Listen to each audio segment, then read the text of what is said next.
Brittany Snow, welcome to Call Her Daddy. I'm so excited to be here. I am so happy we are doing this. I DM'd Brittany like how long ago? A year ago, I think. It was a year ago? I mean, you really made me work for it. I remember. Well, I wasn't ready to be very public about anything, really. I get it. And so I remember opening up the DM and being like, "Oh my God, Alex," and then being like, "No, so just not gonna do that." So, it took a while for me to come around. Well, I'm so happy you came around because I've been thinking about you for a year in the least creepy way. It can be creepy. And now you're here in my merch and I fucking love it. You look amazing. Yeah. I didn't even realize how blue your eyes are until I'm staring at you with this blue one and it is like fucking insane. I'm going to wear it all the time. You look great. You can keep it. You've been in the industry for over 3 decades. What is the most like un-Hollywood thing about you?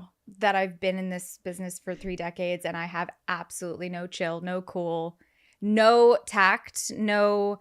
I do everything wrong. I am incredibly, incredibly awkward in front of most people. And I have this thing that I speak without thinking. And so just like in this podcast, I'm going to say something that I will regret. That's good for me, though. That's good for me, not for you. No, I'm just kidding. I'm just kidding. No, it's going to be great. It's great for everyone because I think people instantly feel like, oh, this girl is an idiot. So I feel so much better about myself. Most people like that I meet that are fancy and stuff like that, I think they feel better that someone is bumbling and is somehow invited to the party. I think it makes you more likable because I feel like everyone in Hollywood has like a couple sticks up their butthole and you're just kind of like, oh no, I'm just gonna be like myself, and like even if you think I'm wild and insane, like it's okay. Like I'm right here. Wild I'll take. Not insane. Yeah. Okay. Brittany Snow, she's like, woo, crazy. Party girl. No. But yeah, I think after a while, there was no going around it. There was no way that I could be anything else. So I might as well just lean into it a little bit because it was so much more painful for me to try to be stoic and classy and try to be, you know, I guess with the stick. Yeah. I don't even know where you get the stick, but I couldn't find one. And so it never went up there. I am going to say, I think I didn't know you were like this fun and bubbly. Like, I know, not to say I didn't think you were going to, like, I'm like, oh, you're going to be a weirdo. I genuinely thought, like, you are, like, a very, like, prestigious actress. You're, you know, you are. Like, you've been in fucking everything. The Pacifier with Vin Diesel. That's the one. That really sealed the deal, okay? But, like, I didn't know Elegance. what to expect. And I'm sitting across from you, and I said it before we started filming, like, I feel like you're my friend from, like, childhood. That you're just, like, you have a great energy. Thanks. I need this pump up before I start every interview. You're amazing, queen. Slay, bitch. Let's go. How would your friends describe you? I think the first word they would probably say is sensitive, empathetic, and probably passionate.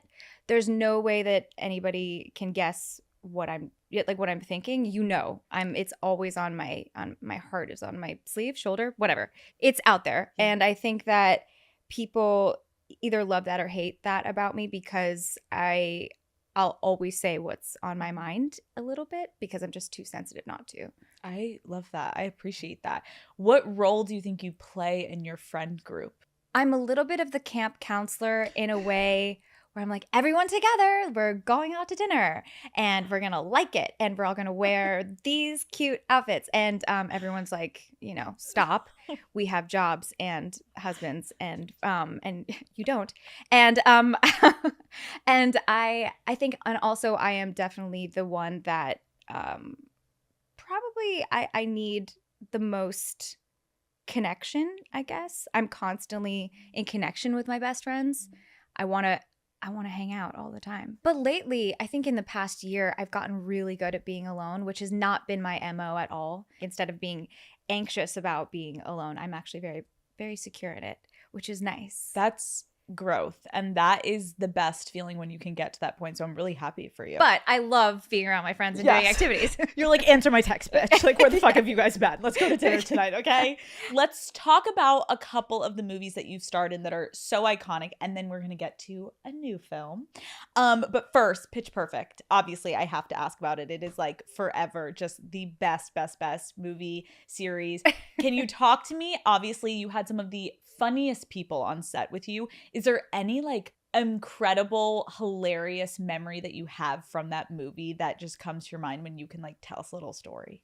I mean, all of those girls are some of my best friends in some way. We also became such a family because when you're doing a movie with so much rehearsal time and then you also have to shoot after that, you're there wherever our location was for about 4 to 5 months. And we became really, really close. And all of us are very somewhat similar to our characters in different ways. I won't give away how because that's blowing some of them up. But I think that we all feel very connected to our roles in that group and how it's showcased in the movies. So I guess to answer your question about funny moments, I mean, anything that Rebel does is funny. When I interviewed her and she was doing an impression of Adam Divine, I was like, I think I actually for the first time just physically peed my pants in the middle of an interview. Her doing the impression of him, and then I interviewed Adam and he tried to imitate Rebel, and that was a fucking disaster. Sorry, Adam, but like, and the two of their dynamic, it is like you could just watch it forever. It's hilarious. And I think that was the cool thing about all of our dynamics on the movie is that we did constantly, we got along so well, but we constantly made fun of each other, which was sort of a camaraderie that we needed because going into those movies, we had no idea that they were going to become what they became. So we had a lot of fun poking fun at the fact that like, are we really making this type of movie? Right. Like, and are people going to like it? I bet it didn't even sometimes feel like work because you're like, we're just like half the time I'm sure there's some people improvising and it's just like fun. So John Tucker Must Die. This movie, I feel like we just have to, I don't know who hasn't seen it, but to anyone that hasn't seen it, first of all, I think this changed my life. It really formed me as a woman. I remember being young and being like, never trust a man, which I'm like, I learned so much from that movie. If you can describe to people who haven't somehow watched it because they live under a rock, can you describe like the premise of it? Sure. So John Tucker Must Die, which is hilarious because he doesn't die. We don't kill him. So anyone who wants to know if it's a horror or something or a thriller in any way, it's just about this guy who is the high school man and he's dating a bunch of girls at the same time, as you do in high school. Classic. Not anymore. And all of us are in different cliques. Well, I'm not. Why did I just put myself in there? I'm not in the cliques. I'm not dating him. All of them are in different cliques, and they all somehow get together by circumstance and find out that they're all dating him at the same time. So then I devise a plan for them all to get back at him and teach him a lesson. It is like, no, because honestly, it's like something I would have done in high school. Like, this is literally me. I think that's probably why I connected with it. I'm like, I would be like the mastermind that's like, listen to me. This is how we're taking this man down. This is how we're going to kill him, okay? Figuratively, not literally. What is the pettiest thing you or a friend has done to get back at a guy that you've broken up with? Well, to be completely fair, and this sounds so lame. Okay. Because I had just done John Tucker Must Die. And while I was shooting that movie, my boyfriend at the time, who was the first love of mine, and I still have such fond memories for him. But at the time, we were on like a break, Ross Rachel vibe. And he was dating this other girl, and I found out about it. And so me and her, right after John Tucker Must Die, because I don't have any good ideas of my own, show up at his house together. No. Yeah. And he opens the door, and I remember saying to him, I think you owe us an explanation or something like that. You really took your character too far. Yeah. You were like, let me like really like method act right now. I'm like, let me just like get into character. Here we go. Oh my God, what was his reaction? I remember him being shocked, but it didn't really help or work or anything. And then I remember saying bye to her and being like, that was weird, right? We should, like, why did we do that? Wait, like, what was the plan? Like, what did you want him to say? What after was going to happen? I don't know. What was the goal? Honestly, when you are like young and in love, you do some crazy fucking shit. Oh, yeah. There were things that I definitely did, even up to probably the point where I think 27 is when I got my shit together a little bit. But until then, I look back and I am traumatized. Yeah, that's actually a really good age, I would say. I feel like at 27, I really started to like refine my craft, you know, like just tweak it a little bit so that if someone told the story of me, it wasn't giving she's crazy. It was giving, you know, she's passionate, but it's not level of crazy that I used to be. Unhinged comes before 27. Yes. Not after. Not after. Anyone that's 28 right now losing their shit, stalking their ex, just keep going. Like maybe put your benchmark at 30, you're going to be fine. Now on to your new movie. This is the first movie that you have written and directed called Parachute. Yeah. First of all, just congratulations. Thank you. That is so incredible as someone that's been in the industry to take this leap. And also just I love it like as a woman, like showing people like you can fucking do everything. You can be in front of the camera, you can be behind the camera. So congratulations. Thanks. You've said that we all have our own parachutes or things we use to avoid addressing our feelings or confronting difficult situations. In your own life, what hardships have you tried to run from? Okay, let's Here we go. do it, baby. Here we go. Well, I think, you know, my naming of the movie, it being Parachute, is that I really do think we're all trying to lessen the fall, as cheesy as that sounds, lessen the fall of just being with ourselves and feeling our feelings. I think now more than ever, it's we go on Instagram or we go on TikTok or whatever and we scroll to numb the pain of just being with our own feelings. Or we're trying to hit a dopamine sort of like hit in a way to make us sort of ride the wave to the next moment. And I think that comes in all sorts of facets, but I think that they're very intertwined and can be subbed out for each other with social media, sex, alcohol, all these different ways that we're trying to lessen being with ourselves. And I think for me, I came from being a child actor that was very based in growing up with validation coming from achievement and coming from you did really well on this, you get a reward, not only from my parents but from just people on set or things in general. And so I started to become really addicted and connected to the feeling of needing to get that hit. And when I wasn't, I didn't feel like myself. And so I think probably I would have been addicted to something. It just so happened that I went on a diet before someone gave me drugs. I've never had a problem with drugs, but I think if someone would have given me drugs, it just one is the before the other. And so I think what I was always trying to run from was the just normalcy of just being. Yeah. And not having to achieve anything. You're so right. How many things we do to distract ourselves from being able to sit in silence and be okay with like, what's going on? Why are you sad? What happened in your childhood? Why are you like that? And everyone's like, no, quick, social media. Oh my God, let me watch this YouTube video. Oh my God, let me watch this person. And like, it's never ending. The main character in the movie deals with body dysmorphia and eating disorder. And I, like you just kind of opened up about, like, I know you've struggled with that in the past. That's why you wrote this movie. When you were younger, how would you describe your relationship to food? It was very based on connection to achievement, which is a weird thing to say, I guess, but I got a milkshake if I did well on an audition, and I wouldn't get a milkshake if I didn't do well. And I think a lot of parents do this unknowingly in terms of you do well in your soccer game, we go out for, you know, cheeseburgers. Or if you lost, like, we need to go practice more. And so I think my reward center got all mixed up. Then couple that with the terrible amount of, you know, societal norms of how you look at yourself being a woman. I think that was sort of like a culmination that was hard. And I think I had to redefine how food was not evil and it was also not something to be earned. Yeah, because like I'm curious, did you have anyone in the industry ever make comments about your body, or was this a like very personal internal thing you were struggling with? There was a movie that I had just gotten help. I'm very young at this point, but I had just gotten help, and I gained a bunch of weight during that time. And it was half because I was healthy and half because I didn't know how to balance. And I think a huge part of my recovery has been balance. But I got on set, the first day on set, they said, you're too big. We need you to lose weight. And so I went on, they put me on a diet. They got me a nutritionist. They got me a trainer.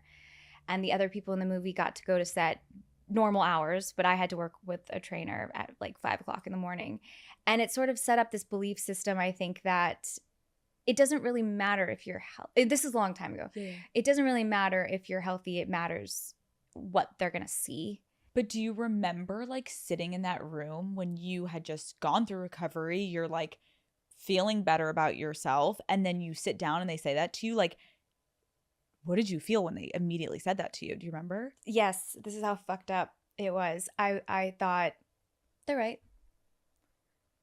Yeah, which now makes me want to cry because I think there's no way that was correct. But I think I'm so hard on myself, and so I wanted to be great and sexy and beautiful that I thought, okay, this is a goal for me to get right. It's also just so sad as women, like you can do so much work, but it's like we're fighting against a system that is conditioned us since the beginning days to like believe like there is this one body standard that is you will get treated differently, you will get different jobs if you look this way, like if you're thin you get XYZ. And so like as much work as you can do on yourself and like you said feel healthy, the minute someone looks at you and makes a comment, especially to a woman about her body, it is so fucking hard for us to not immediately internalize it and be like, I gotta get skinnier. Like it's, you can do so much fucking work, but it's also just so fucked up how people feel so comfortable to even say that. But at the end of the day, it's like, oh yeah, they think they know they're going to make more money if you look a certain way. And so it's just like, it's a societal thing. It's in the workplace. It's in every sort of, it's on social media to be honest, the most is that this is the norm and that we need to adhere to the norm. But the norm is ever changing and so different person to person. So true. So I don't know. When you look back, I'm curious, like, do you remember a specific moment where you realized that your relationship to food was different than your friends around you? Definitely, because I remember thinking that I was obsessing about something that other people could kind of take or leave. And as a teenager, it became such an obsession, which now I really understand. The obsession of that was a way to leave my body. So I wasn't even connecting to this thing I thought I was solving. I was actually disassociating.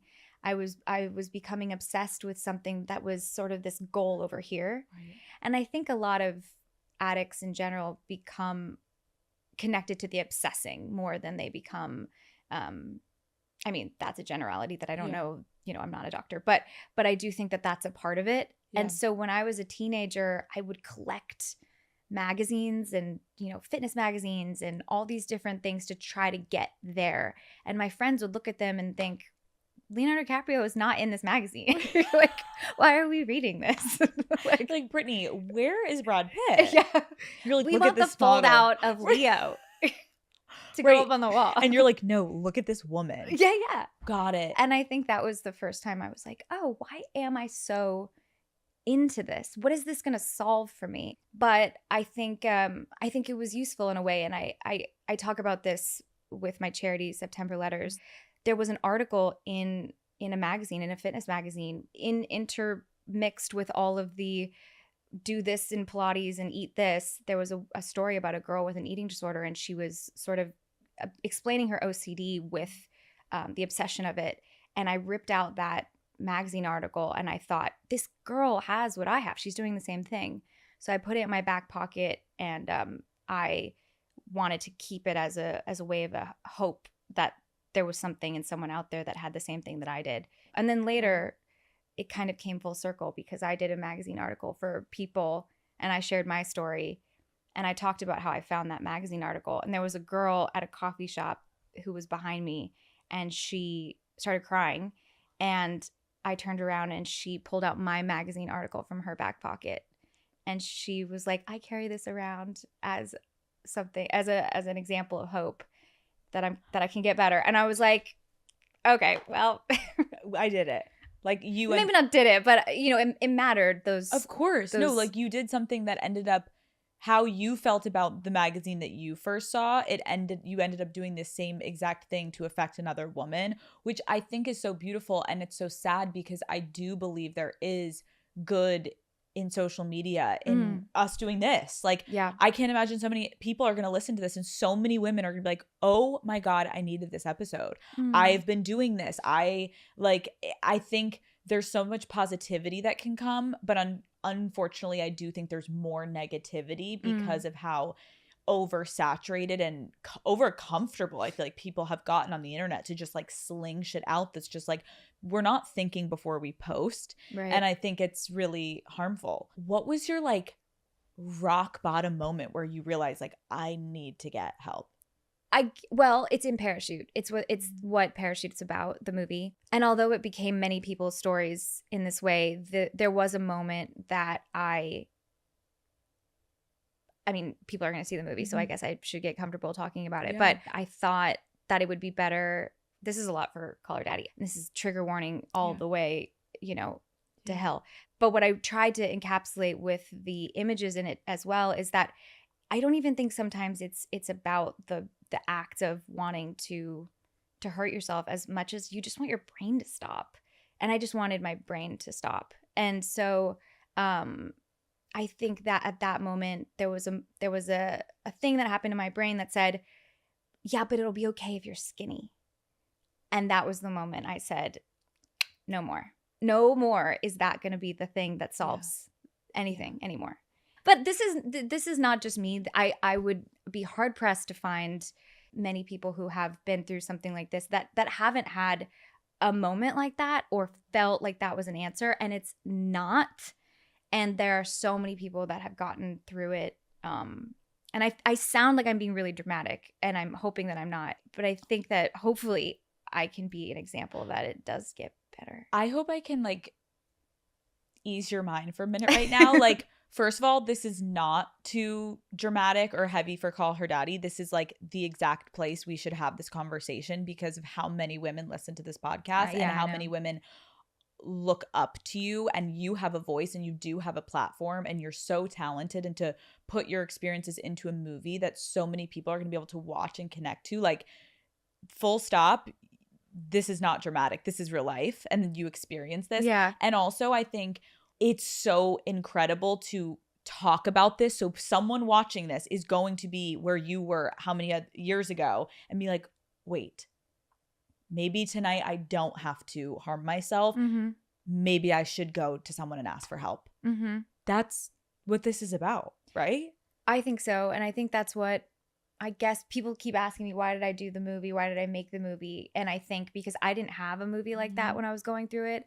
And I didn't even think what I was doing was necessarily, I thought I was very alone in it. So if that helps, if this helps, people really look up to you. And so I just hope that, there is some, not that I'm some martyr either. Like I don't have all the answers and I don't have a guidebook, but I definitely know that it's possible. What do you think is the biggest misconception people have about eating disorders and body dysmorphia and body image issues? That it's self-indulgent or vain or about food. It's not about food. It's not about how you look. I mean, topically maybe, but I think underneath it's really about an obsession of trying to disassociate and not be with yourself, with actually like in your body. It's better to just kind of obsess about something else and the achievement and the dopamine hit you get by losing weight or something like that. That's so much more of the intricacy than it is about just not eating. That's what is frustrating. It's like when people, you're so right, think it's vain. Whatever it is, it's all a control mechanism, like you're saying, because you have a lack of control in your life and inside of you where you're trying to dissociate. So it's the one thing that you're like, I can handle this here. And you don't have to think about what's going on upstairs. Like you said, this movie is about talking about these distractions. Sure, to some people it's food. To other people, like you said, it's sex, it's alcohol, it's drugs. It's hurting ourselves in some capacity to not feel what we're actually going through. Or even like lesser known ones like gossiping or just being a about drama or just being the person that's in everyone's business. I mean, you're sort of doing these emotionally unavailable things because you can't just sit with yourself. So it's better to go over here, go over here. And I think that a lot of people get that misconstrued because they think, oh, eating disorders are one thing, alcoholism is one thing, and they're really quite similar. They're just using a different mechanism. When I mentioned, like, obviously recovery is not just this like clear path, like, where are you at in your journey? I mean, I'm better than I ever have been, which I think is such a marking of how I was able to do this movie and write about myself and have this conversation. I think I have a lot of perspective and I'm a lot more able to sit with myself. And I have this really cool new voice in my head that I'm like, hey girl, where you been? That started, I think probably 10 years ago, that I pretty much always see the different perspective in things, which is huge. Something terrible will happen and another voice in my head will come in and be like, well, let's think about this from another perspective. Maybe it wasn't that, it was this. I don't really have black and white thinking anymore. I have very gray thinking, which is such a huge marking of good recovery, I think. And not in like a Pollyanna way either. I just kind of see the good in things a lot. It's amazing. How did your relationship with your body impact how you approached sex in your life? That is a great question and so layered because I think in my earlier years, it was difficult to be in my body. And I bless my ex-boyfriends when I was in my early 20s before recovery, truly bless them, because it was really hard for me to understand sex in the way that was healthy because I had to actually be in my body and I was letting people see me.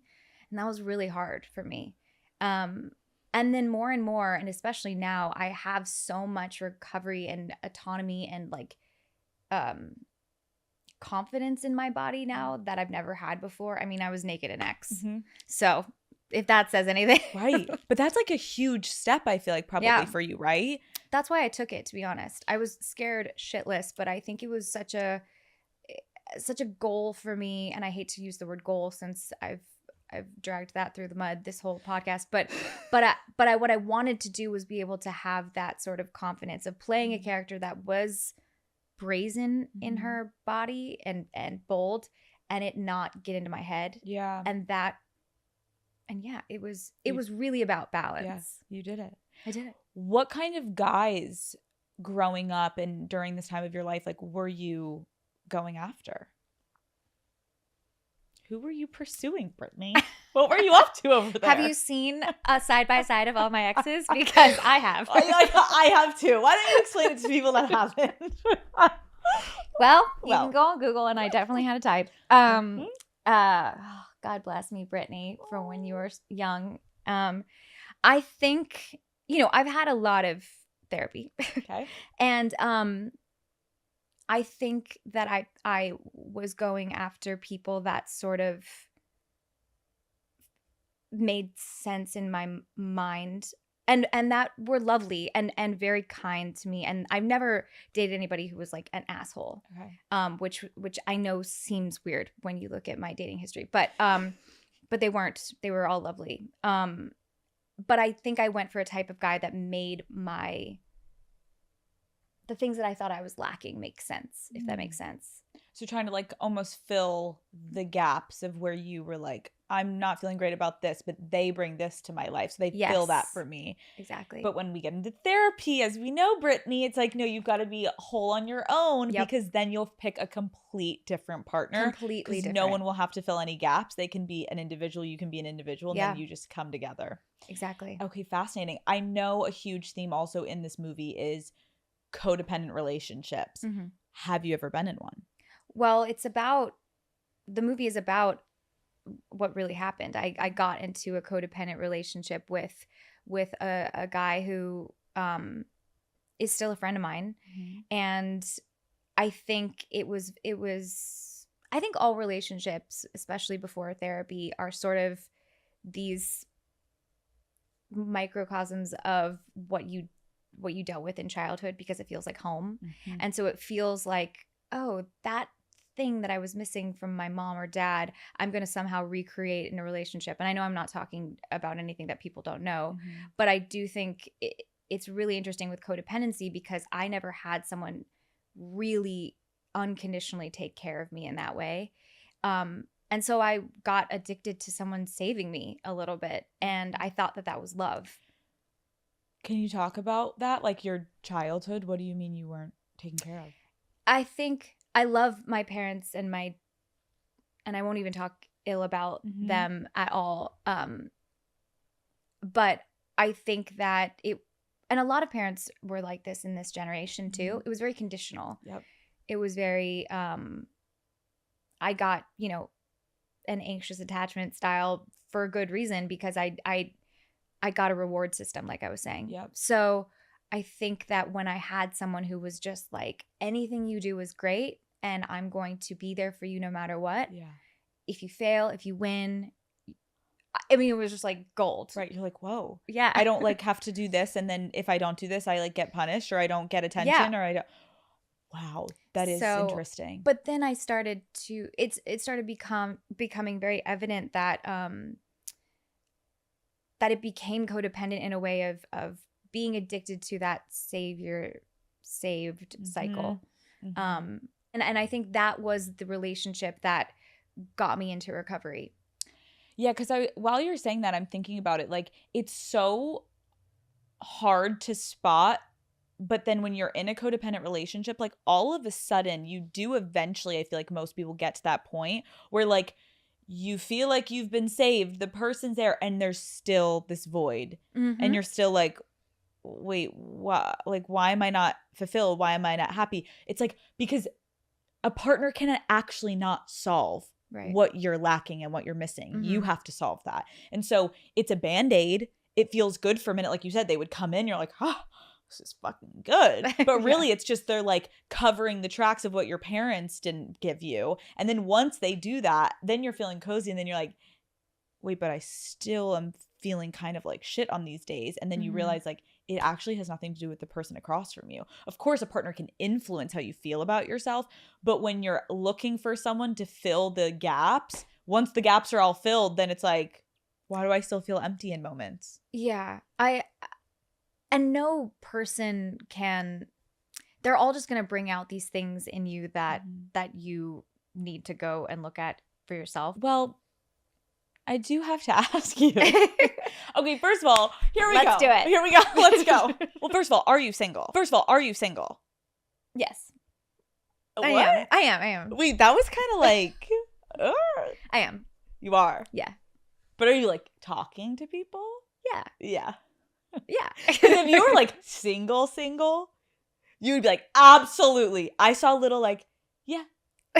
So you're dating. Yeah, I've been let's use air quotes here. Yes.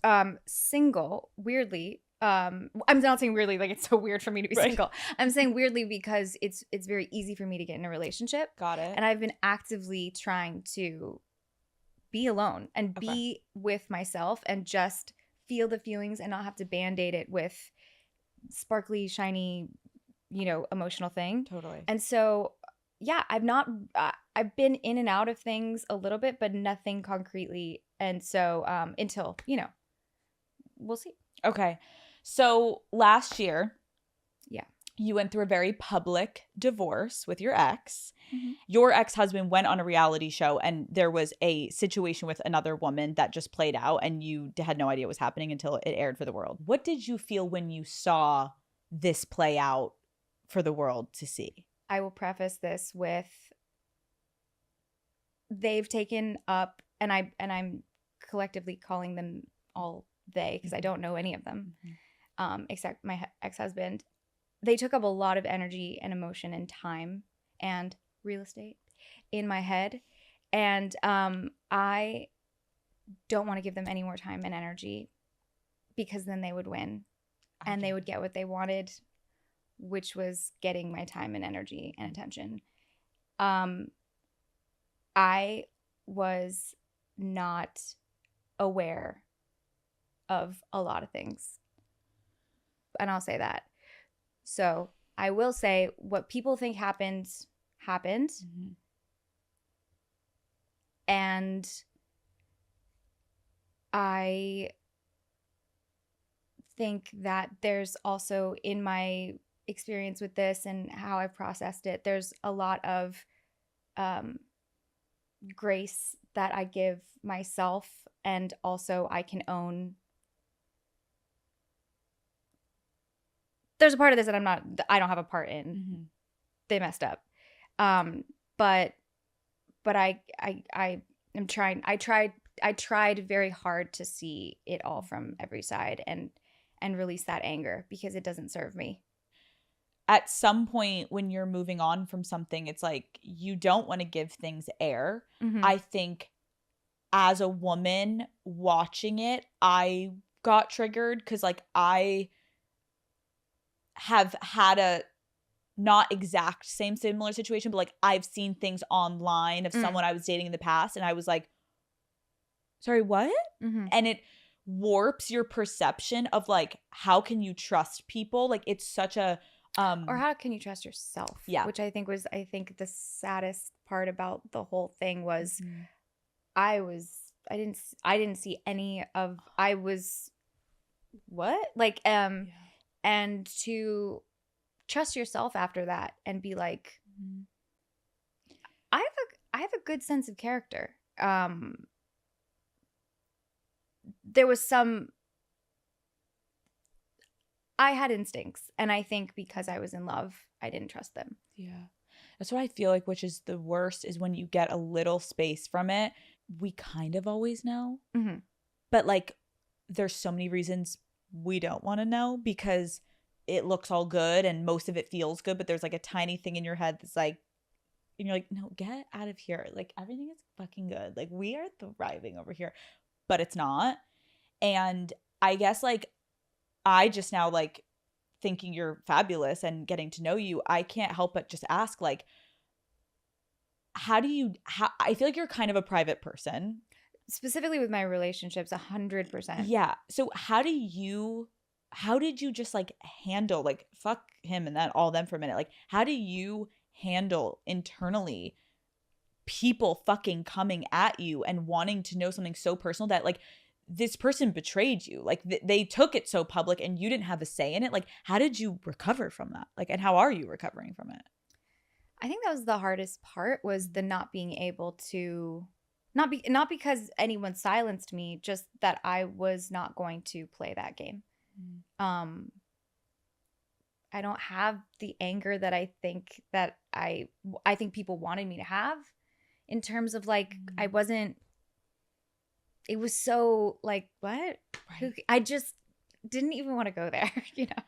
I get what you mean. You're like, I know people want you to put out this big statement. Like I saw it, and you're like, the fuck? Yeah, I of course I saw it. Yeah. You know? Yeah. Watched it with my dog. So by yourself. Mm-hmm. Whatever. It's like now I can laugh about it, because right. I think it's insane. It's insane, and it's so funny. Like it's so crazy. Is there anything like closing out that chapter of your life that you feel like was like very misconstrued on the internet, like that you could clarify right now? I think I would say that it yes, what happened, and I think what people what it's alluded to in the press is true. But what I do think, which the press can't do, thankfully, is the intricacies of there was love there. Mm-hmm. There was a marriage there. There was so much love, and I think that gray is hard to understand, because it's much more salacious and interesting that it's just like he did this and she did this, and I think that's what I would want to I guess put out there, is that I think a lot of people go into relationships where someone hurts them, but I don't regret it. I don't Yeah. regret anything that Yeah. happened because I loved that time that we had Yeah. when we had it. Yeah. Did you know her? Which one? Well, any of them? No. You had no clue. And then it slowly just bomb. I did not know like what was going on. I think as someone who's so hands-on with my career, Mhm. I think I was just completely shocked that I didn't have a handle on reality in that way. Like that was shocking. Who did you call first? I went over to a friend's house. It was the worst day. It's more the situation that's like so relatable for women when it happens, and it's like you feel like you've been hit by a truck because your reality has been completely distorted because you're like, everything I believed is changed. Mm-hmm. And you have to basically pick the pieces up by yourself. And it's a really, really fucked up situation. If anyone is listening has felt it, you know what I mean, of like, Mm-hmm. you want to say fuck you to the person, but you're also like, wait, 5 seconds ago you were my person. How does it change on a dime? It does. And so like the picking up of the pieces by yourself Mm-hmm. when 48 hours ago you had this person and a life together, Mm-hmm. it's really disorienting. But I feel like if you have any like closing advice for women right now, generally, of just like, when you experience someone betraying your trust and disrespecting you in a relationship, like, what have you found has given you strength to move forward and trust yourself after something like that has happened to you? It doesn't happen right away because I think the shock and the nervous system that and the breakdown of the familial sort of system of safety is destroyed because this person is your home and your home is burnt. So I think what happened for me, which is, you know, and I won't speak about this specifically because I think this goes with a lot of my past relationships or things that I tell my friends, which is to actually start realizing and seeing them as real people and not this idealized version of what you thought or what you built, but who they are really, and the intricacies of taking the shine off a little bit and really getting into the brass tacks of like, did this really work? Because if it did, it wouldn't have happened. And that's really hard to hear because I think a lot of us want to be like, it's them and blah, blah, blah. But like, it is. But I think that there's nuance in the fact that they must not be happy. It's so true. And like, you're so right, Brittany. It's like, I know it's so hard to hear, especially if there's someone like today you found out and you're like, oh my God, what do I do? There is something to be said of having enough like respect for yourself to know, if this person did this to me, why would I want to be with someone that could ever disrespect me? And that has been such a gift for me. People keep telling me like, what did you feel afterwards? And I'm like, grateful in a weird way because it was a neon fucking sign. It was like bigger than this. Like, you're like, and double, yeah, triple. So I didn't ever have to worry if I'm, you know, like you'll never doubt. Like, that wasn't meant to be. And that's what I think, leaving that conversation, it is helpful for women to hear, like, someone that has just recently gone through something that like is unfortunately really fucking relatable, and we all go through it probably at some point in your lifetime. If you haven't, fuck you, you're lucky. It is like staying really, really clear on who the fuck you are and what you deserve, and not allowing yourself in the wake of the loss in the first couple months to romanticize something. Mm. Like being grounded of like, no, hold on. Listen to what this person did to you. Like this person is like, you know what I mean? Like you just have to kind of, you're right, be realistic, and you can cry. Like I feel like sometimes people are like, get over it. Like make sure you surround yourself with friends that are like, cry, snot in the fucking tissue. Like you should be sad because you're mourning something that you didn't have control over the ending of, but like then move the fuck on. I really, really shout out and give such thanks to my friends who just laid there with me. And they didn't try to fix it, and they didn't try to, because there's nothing to fix. Right. There's nothing to change. It is what it is. And they just like let me just be. And that's what I needed at that time. And, you know, I listened to a lot of woo-woo self-help podcasts, but a huge part of changing and growing is what I think is just like sitting in that pain and not trying to fix it, in trying to, and just, I don't know, it makes resilience possible. I do want to know though with divorce, because I do think women, there's such a stigma of like, oh God, you got to start over. And like, oh, how are you going to do that? And men have it so much easier, and it's such fucking bullshit. Like, what have you learned about yourself through this divorce? Oof. So much. And honestly, I'm not this type of girl, so I will preface that with that blanketed statement. But I'm so proud of myself. And I'm never proud of myself. But I think that it was really, really crazy for a minute.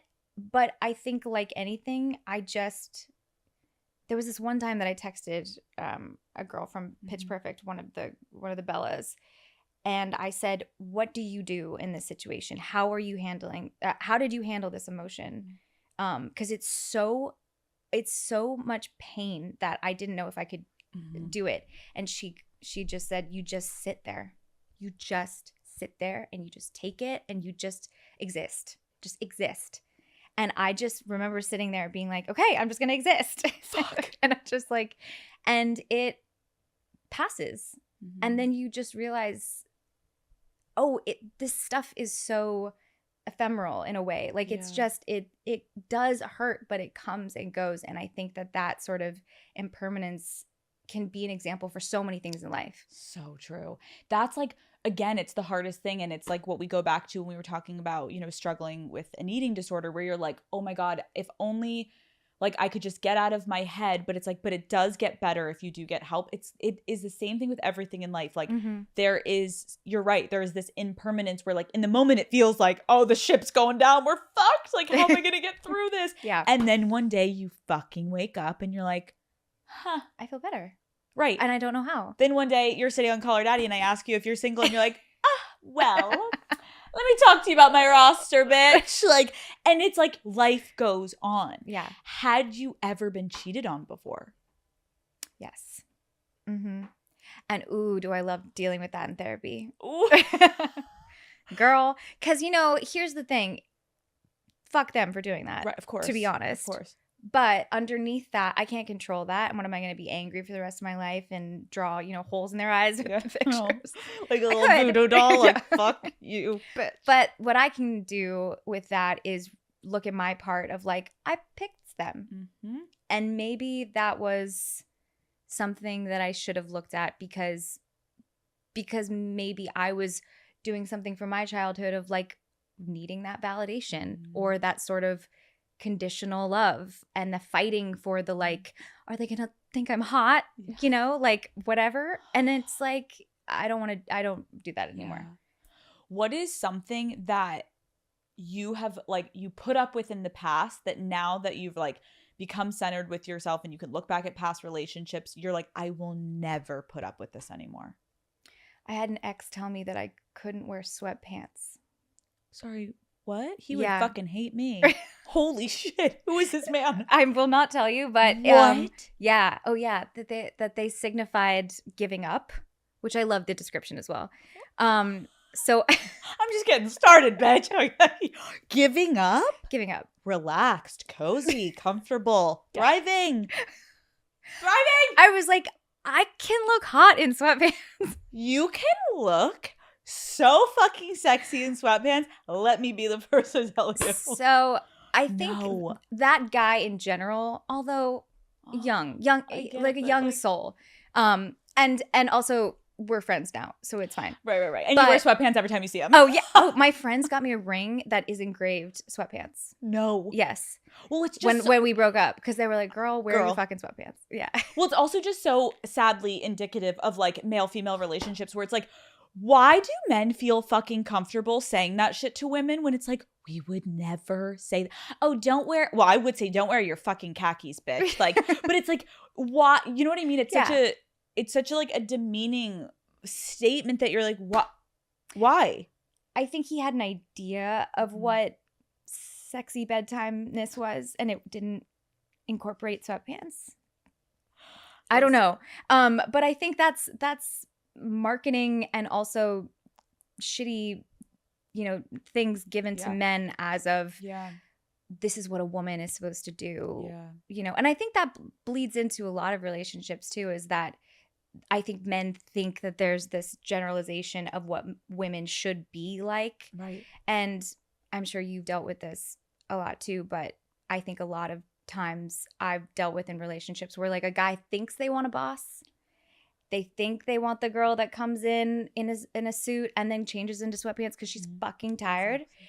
But they don't really sometimes, because they want to provide and they want you to have dinner and all this stuff where you're like, are we in 1940? Right. And I think changing that and actually having guys pull up and be like, if you want a boss, you're going to get a boss, and she's going to wear sweatpants because she's been working all day. Right. And she's paying for this fucking dinner in this fucking house, bitch. That's right. So bow down. Okay. Yeah. No, I appreciate that, because I get we're talking about sweatpants, but it's it's indicative of other things. The theme is no, and I agree with you. I think there's a lot of men. It also goes back to porn. Like they see this and they're like, oh my god, like this needs. It's not realistic. Every porn star I've ever talked to is like, it is the fakest thing I've ever done in my life. Like, I am faking it. This is fake. This is what you see is fake. What you see squirting out is fake. Like, it's all fake. And it's like, I think men have such a warped perception of what they want women to be. They need to educate themselves and get up to speed, because I'm exhausted seeing men treat women like, why aren't you acting like a Barbie doll? Like, why aren't you wearing lingerie to bed? And it's like, you put on a fucking G-string, bitch. Like, I'm done with this. Like, it's exhausting. Okay, so you've learned that. What else are you going to take away from, like, you're never going to deal with from past relationships? I think I fall in love with and then this is before, not anymore. Yeah. But I really fell in love with people who had potential. I saw it in them. Like, let's go, us against the world. We are a team, baby. And there wasn't evidence that was true sometimes. Sometimes there was. But I think I won't put up anymore with just potential, because it's an idea. And although I think it's different than believing in someone and their ability and their drive, because I think that's sexy. Yeah. But I think that there's a difference. Yeah, I feel like it gets so scary, and I've had that before, and I bet it's very relatable for women listening. Like, when you have a guy in front of you and you have all of these ideas of what they can be, we need to start being more accountable with ourselves of like, but what is he showing you? And it's like, well, no. But no. Look at what he's saying and what he's doing every day. Like, get your head out of the clouds, but it's hard. And I think that's also just coming from the standpoint of being a woman. We've been taught to just like make everyone comfortable and like, and look at things like, I don't know. I feel like we just have moments where we try to make the best of things. And instead it's like, girl, what is he showing you? It's hard. What we're talking about is like us also as women, like just trying to get validation. It's like all we know. It's like, did they tell you you're pretty? Did they tell you you're thin? Did they tell, like, did you do a good job? It's like we're constantly just fighting to be validated because we already are starting from below zero as women. It's like we aren't men. We're living in a man's world. Like you're already at a disadvantage. So we're looking externally for all of these things. And then when you start dating, it gets fucking psychotic because you're like, do I like him? Or do I just like really need that like little validation tonight at that date? Like, which is it? But eventually, and Totally. it's exhausting. But then I found once you exhaust yourself enough. Well, I actually ended up having to like really start listing it out in my head. Like I'm like, he yelled at a waiter once. Oh, Brittany. I know. Oh. And I was like, that wasn't the like, bye. Peace, and you can pick up the bill. Okay, goodbye, good day, sir. Oh my God. Yeah. And then I like snapped out of it and I was like, whoa, where am I? Like what? No, but we can avoid those things and we can pretend it didn't happen. Like I have done that before and this is so fucking embarrassing, but like I've done something similar where like they do that and then I like pretend I didn't see it. Like I'm like, oh my God, like where's my hair tie? Like, and it's like, I just saw this man be rude to a fucking waiter, but you don't want to see it because you have an agenda in your head. And that didn't fit the script. I'm like, no, like I want to go out with you again because what you're filling this one thing that I'm liking right now. Right. So like that waiter issue never happened. But then eventually you look at yourself in a couple months still talking to him and he's like doing it now to you and he's doing and you're like, okay, well I saw this like fucking 5 months ago, but here we are. But I was listening to your episode with Camila Cabello and you guys were talking about the like slow burn as opposed to like the firecracker thing. And that is something that I really, really has been hugely helpful for me lately. Okay. Is just slow and steady, baby. Just like really slow and steady. And I do think that it works because you're gathering information. Yes. You're just like gathering slowly. I think it's also so healthy to think about it in that way because slow burn doesn't mean we're like fucking flatline on the first date. It's not like I'm like, oh my God, like you are so boring, I'm gonna fall asleep. But like let's go for a second just in case. Like, no, there is a spark. But it's not to the point where you're like leaving so overwhelmed because again, usually that means chemical. It's chemical. It's chemical and it's something in your, I forgot what podcast it was, but it was saying that like if it's chemically and it's like fizzy and it's like nervous and your nervous system is going, then it's triggering the child in you that found something in the child in them. And you guys are like doing that nervous energy thing. Right. And that's not real. That's not safe. That's, oh my God, this is like my mom and like I can fix this. You're like, I love you. Like, let me solve all your problems. Let me do my savior complex right now. Put me in, coach. And it's like, oh my God, no. You can, what you want is a mature relationship where you can look at the person and be like, I actually see we have similar interests. Yes. We have a very like similar values. Like that is what you need to focus on. Yell at the waiter. If you yell at what was his name? I wish I get Ricky. Knock it off. The waiter deserves better. Okay. And of course I did the thing where I was like, I'm so sorry. No. It's totally fine. He doesn't need the new. It's yeah. And then you went on another date with him. Oh my God, so many. No. But you needed to learn it yourself. And then did you eventually just not talk to him again? Yeah. Yeah. Okay. Yeah. Or no, you're like, no, I have a date tonight. I have a date tonight. No. Nope. Not. No, it's over. No. Okay. We are. Okay. Denzel Washington. So thank you. What is your approach to dating right now? And like, are you, and I know this is like too premature, but like, are you open to getting married again in the future? Or are you just not even thinking about that right now? Call Her Daddy is brought to you by Hidden Valley Ranch. Hidden Valley Ranch now comes in a new easy squeeze bottle. The same ranch you love, just in a new, easier to use bottle. New bottle, same great flavor. Hidden Valley Ranch is the original ranch, the brand that created ranch in 1954. Recently, Hidden Valley Ranch changed its packaging, moving from the iconic paddle bottle to a new easy squeeze bottle. Okay, the new bottle offers a lot of benefits, including making it easier to just get the right amount of ranch out without making a mess and helping you get out every drop. Hidden Valley Ranch is America's #1 ranch. Visit walmart.com/Hidden Valley to find Hidden Valley Ranch in the easy squeeze bottle. Hidden Valley Ranch, only serious about flavor. I love you, Hidden Valley Ranch. Thank you for that. Are you open to getting married again in the future? Or are you just not even thinking about that right now?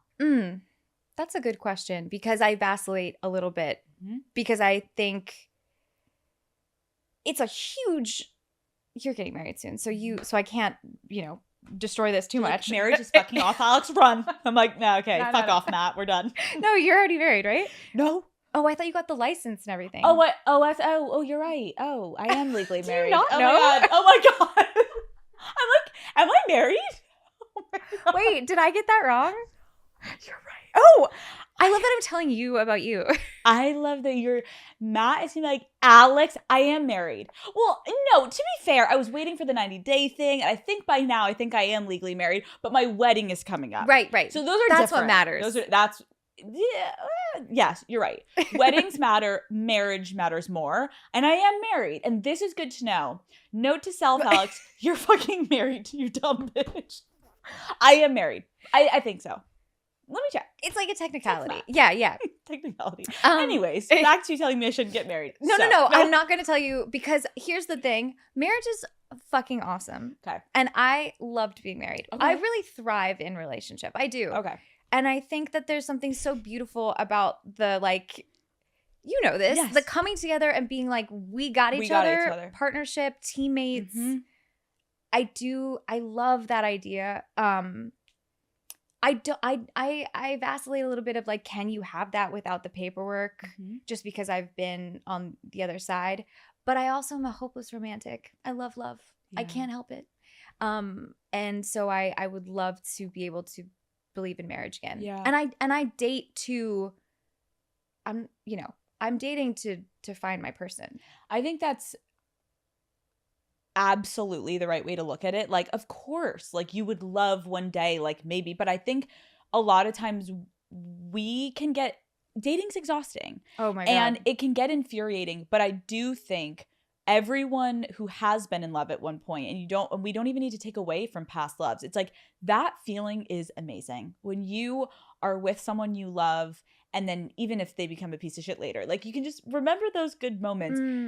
When you're dating, it's like you are dating to find the even better version of that feeling. Mm-hmm. And I think that should make people feel hopeful of like, put in a little bit of work for like a year to 2 years to 3 years to 5 years to then have a lifetime with someone. Like it comes. We just have to be fucking patient. But It is annoying.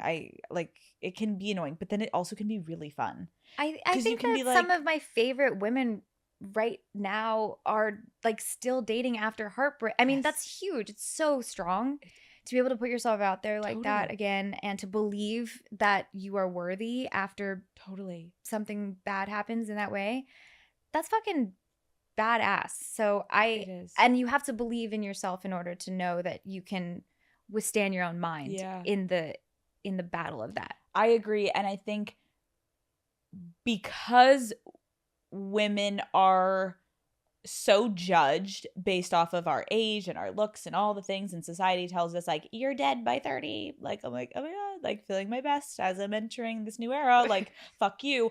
I think we can also just start to say fuck it and just like do what makes you feel good. Like, don't be afraid to put yourself out there. Mm-hmm. Date, have fun. Like, we're alive once. Give it a fucking try. Meet people. Connect with people. Like, if you can change your perspective on it, I think when people look at us like, oh, like, have you found the one? Like, no. And that's so exciting because that means they're out there and you're going to figure it out. There was some great advice that someone gave me where they're like, if you're looking for them, they're looking for you.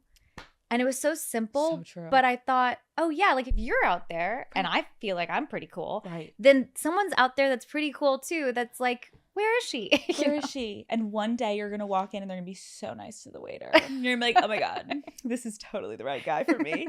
What is your best quality that you bring to a relationship? The more surface one, I guess, is I'm pretty fun. I'm a good time. Mm-hmm. Whether or not you like me or not, you're going to have a good time. Love. Not sexually, or maybe, but like maybe I meant more like on the date, like good banter, good conversation. You know, you're gonna have men clip this when you go on dates and then be like, "I want this. What is this?" You're like, "Oh, let me take you for a ride." Not sexually, but maybe. Just a good time means so many different things nowadays. Yes, it does. It does. But I had to, explain that. But I think emotionally, I am extremely I really, really get into the nitty-gritty with somebody. Like I go hard for them. I am super passionate about what they're passionate about. I really am like a great partner because I love that teammate aspect. I love and it. I think like in relationships too, we don't listen enough. Mhm. And I really like to listen when I'm in a partnership. What is your take on if you don't fight in a relationship, it automatically means you're in a healthy relationship? I completely disagree. And I know this from experience. Yep. Because I think men, and this is another generalization Mhm. because it's not true for everyone. I do think men have learned that having that sort of emotional like fight is much more of a woman's thing. Mhm. Saying what you feel and let's fight about it now. And they've been trained to stuff it down. It doesn't really matter. Let's talk about it tomorrow. And I always think that sometimes is detrimental to a relationship sometimes Yeah. because I do think that there's a lot of love and companionship and collaboration to be had in the normalcy of good fighting. Yeah. Not yelling at each other and throwing things, but coming from two perspectives. Yeah. I mean, I feel like it comes down to communication. Like, I feel like there are so many relationships that people can look back and be like, we never fought, aka like, we never really talked. We talked. AKA you probably never had sex. Because conflict is intimacy. And so is really talking to them, and so is sex. And so I think it's intertwined. It's a good point. Or it's like the most disconnected sex, and you're like literally thinking of someone else, and you're like, da, da, da. And then he's like, do you like that? You're like, oh yeah, sorry, yeah, keep going. You're like literally out of body thinking about someone else. Like, yeah, if you really break it down, and that's why it is like kind of like beautiful when you get out of relationships and have a little bit of time to reflect. It all comes together for you. Everything that you were blinded by in the relationship, you're like, huh, that is fascinating that I put up with that, or we both put up with that. Like we both got okay with that situation. Totally. It's a really weird cycle that you can get into and you don't see it until you're out of it. And you're like, yeah, God damn. And I'm glad that's why I've waited a year to talk to you, to bring it back to the beginning, full circle. I love it. Because I do have so much more perspective on I think I would have, if I would have come here a year ago, I would have been so angry and I would have not been able to see also my part in things of like, who was I there? Because I was there too, Totally. And I think a lot of times we get so bogged down on the situation and what happened that we don't look at it from the other side. And I know what I need to change going into my next relationship of who I want to be. So true. Let's close out one more time with your movie, Parachute. Yes. I'm so inspired by you and what you are doing with the themes in this movie. Can you just give like a little final pitch to the daddy gang of like, I feel like men and women, but like specifically for the ladies listening, like why should they see this movie and like what do you think it will do for women when they watch? I hope it's a combination of being incredibly romantic and a beautiful love story, but something that I feel is connected to everybody and something that maybe sheds light on a feeling you didn't know how to put into words. That would be my pie in the sky hope, is that you maybe feel like this, but you didn't know how to formulate that until you saw it. And I think my biggest compliment that I've gotten from people seeing the movie, specifically men who don't have to have these issues as many women, they say to me, wow, my sister has this, my mom had this, my whatever, or, guys too. But I didn't understand it, and now I have a little bit more context of how painful it is, and it's changed my perspective on it. It's fucking amazing. So that's what I would hope. Again, I think what's fun about having conversations like this is like the struggles that you've had through your life and everything of like you sitting here earlier being like, there was a point where like I didn't know if I could keep going through something that's also so relatable and heartbreaking and divorce and like all these like very humanistic struggles that we all can relate to. I think it's encouraging to see you sitting here right now being like, I'm figuring it out. Because that there's someone that literally one of those things is happening to them right now. And this interview could be something that they're like, all right, I'm going to keep pushing because I just watched Brittany and goddamn, look where she's at, and that can be me in a year. So thank you so much for coming on and talking with me, and you're the shit. And you're the shit. Thank you so much for coming on. Thank you so much for having me. What is up, Daddy Gang? It is your founding father, Alex Cooper, with Call Her Daddy. Renee Rapp, welcome back to Call Her Daddy. Thank you. It has been 582 days since you last sat with me on this show. Has it actually? I had someone else do the math, so like, oh my God. but I think amazing. it's important to highlight. No, I believe it. 582 days since I last saw you, right? I know. I haven't seen you since then. That's so inappropriate. I just watch you through the internet. Me too. I'm just like, go girl, go. No, I'm like, you're getting married, so am I. I'm like, this is awesome. No, I was getting married while you were going through a breakup. Maybe. Needed that. Perfect. Needed. I was like, things are gonna work out, right? Nope. How would you describe that version of yourself back then in 3 words? Oh my God, I was so eager. I was so I really, really, really wanted okay, this is not 3 words. I really wanted everyone to like me so badly. And I also I think I was just so green. I was so green. I think what people had perceived of me like not caring or not giving a fuck was actually just me being so absolutely thrilled. And I was like, everything is amazing. This is awesome. And then like reality kind of sets in and you're like, wait, this shit kind of sucks. You're like, wait, life kind of hits you in the ass. Dude, it's crazy even hearing you say that, because I remember our interview, like I felt your excitement, but I also could feel you understandably going through that hard moment where you're like, I want to be taken seriously as a singer, but everyone knows me as a fucking actress. Yes. And like, how do I bridge this gap? And 100%. So it was like this energy that you were trying to shift, which is fucking hard to do. So hard. And also like, I think which you will understand this 100%. There's such an adjustment to, what a pick me thing to say, but there's such an adjustment to like having cameras on you in your conversations and in your like personal life in a way. It just inherently is an adjustment. Like, you don't, cause I don't know. I don't know. You tell me how you feel about this, but I was like, I am truly just doing what I would be doing and talking how I would be talking, except for being filmed or doing something or putting it out there, putting it in a song, putting it in whatever. And then to like see it back is really kind of confusing, because then you start to perceive yourself in a way that like other people perceive you. However, you'll never be able to see yourself how other people see you.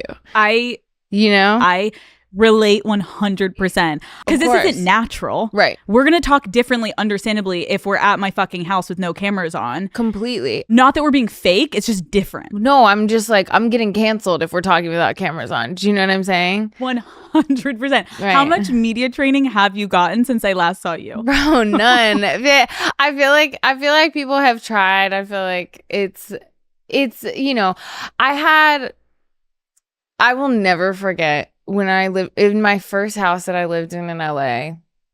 I lived in Burbank, and I was like, oh my God, I have like a home. I was renting, but it was like it felt like my home, which like it is, but I'd only lived in an apartment. So I was like, oh my God, I'm like a homeowner. And I was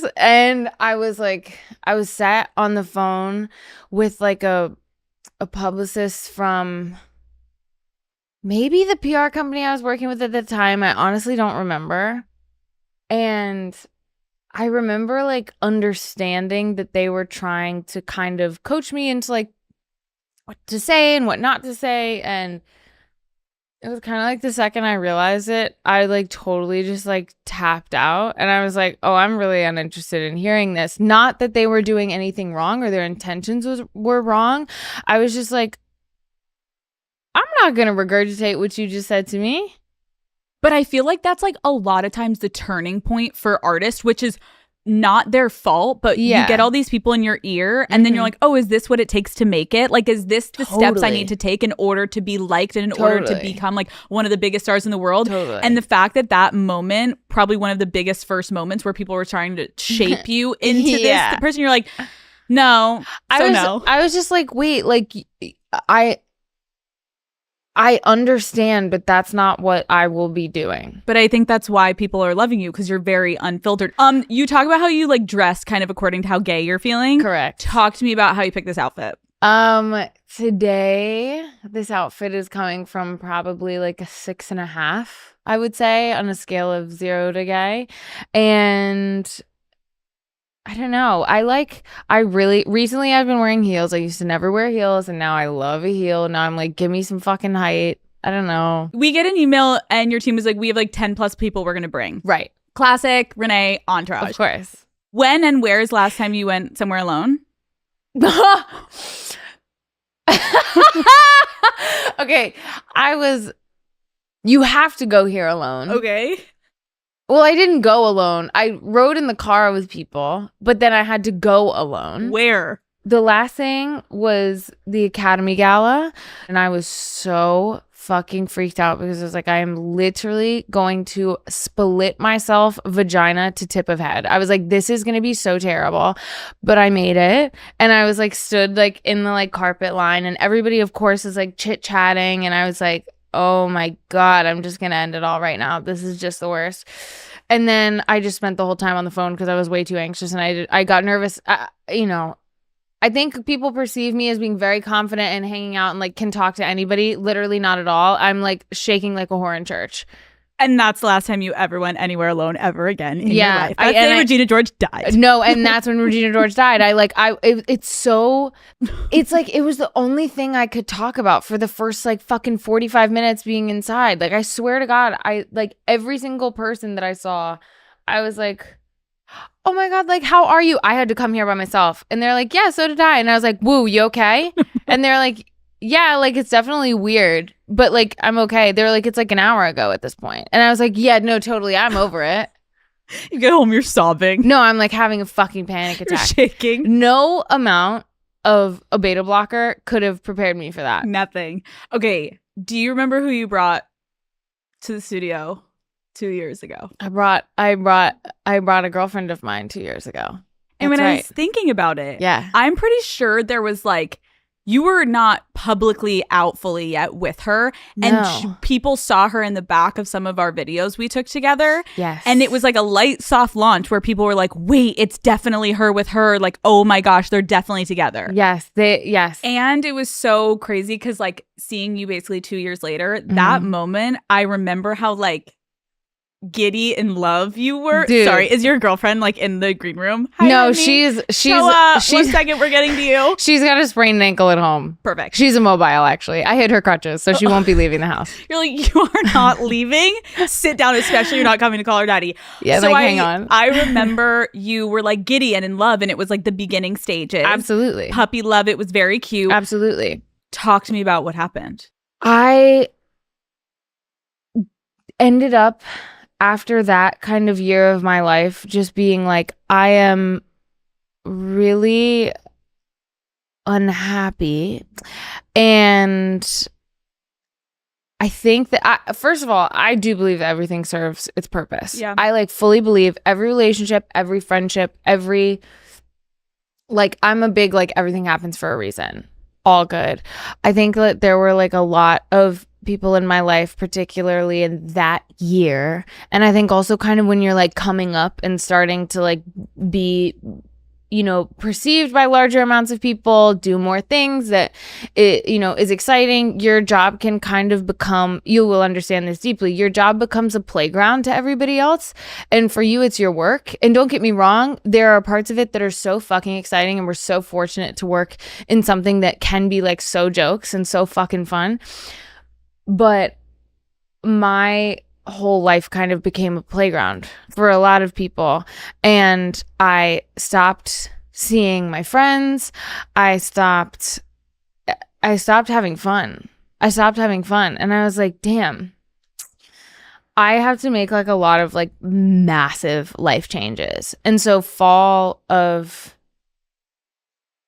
almost fall of 2023, like really late summer, I started to I crashed out, and I was like, yo, I have to be boundaried in some way in my life. Like, I have to start protecting myself from being used. I have to start protecting myself from like overexposing myself. I have to stop like letting people bring their friends, aunts, best friends, like side fucking bitch to the concert. Like, why am I doing that? Like, I was just like, damn, like I just realized that I became a jungle gym for everybody to have fun.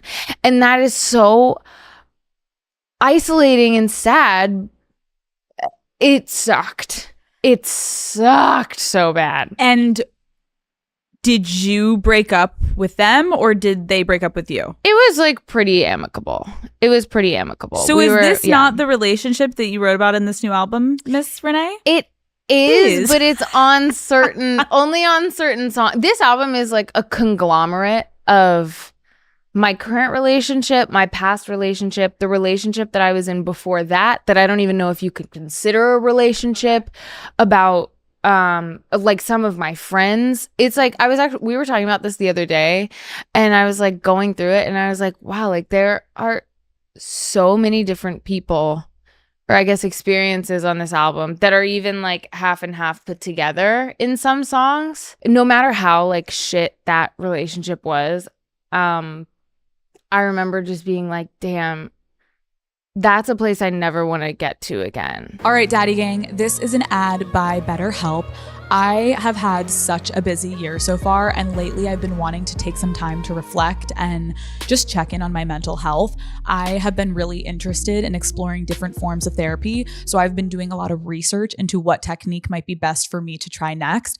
But as amazing as the internet is for finding resources, I have also found that the information overload, it can sometimes make me feel even more anxious. Like there's so much advice right at your fingertips, and it can quickly go from being helpful to extremely overwhelming. I feel like there's a trendy solution for everything these days. You can take a cold plunge, do a gratitude journal, like do a screen detox. Everyone on the internet has an opinion on what you should be doing, and it can honestly become a struggle to know what the right course of action should be for you. But that is where BetterHelp comes in. BetterHelp offers trusted resources and live therapists to get you personal recommendations that help break through the online noise. With over 30,000 therapists worldwide, BetterHelp is the world's largest online therapy platform, having served over 5 million people globally.